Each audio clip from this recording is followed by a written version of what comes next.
QNB has once again held on to the top position in the Middle East in the Banker's Top 1000 World Banks ranking for 2020. The big story of the year, however, has been the arrival of two new banks in the regional top 10. This comes as a result of the consolidation that we've seen in the financial sector in the region as governments and banks grapple with the implications of lower oil prices. And this is a trend that we're going to see going forward as coronavirus really hits local economies as well. So QNB once again holds on to the top spot in 2020. It regained that top spot in 2019 from FAB of the UAE. The Qatari giant's Tier 1 capital rose an impressive 10.4% to $24.9 billion in 2019, and this pushed it up to 72nd position in the overall Top 1000 rankings from 75th position in 2019.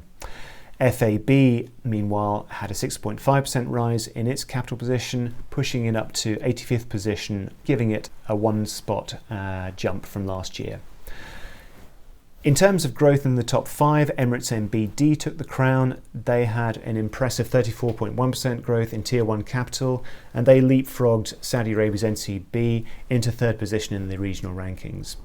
But it was another UAE-based lender, Abu Dhabi Commercial Bank, that won the accolade for the fastest growing bank in terms of Tier 1 capital in the region for 2020. And indeed, it was the 20th fastest grower in the world. This was thanks to its acquisition of local rivals Union National Bank and Al Hilal Bank.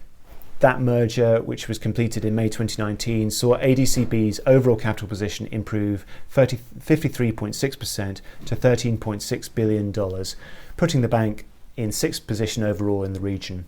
Also benefiting from a merger was Saudi British Bank, which completed its merger with Al Awal Bank of Saudi Arabia in 2019, and it into the top 10 in the region as a result. Its Tier 1 capital position improved by 24.8% to $11.1 billion.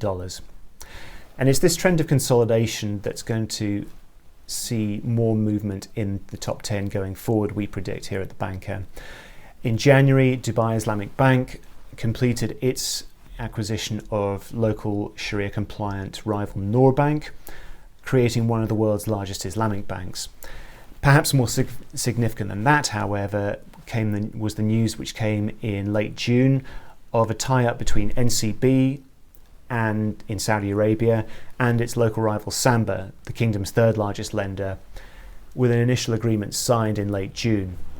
If completed, that deal is going to create the region's largest lender by Tier 1 capital and the third largest overall in terms of assets behind QNB and FAB.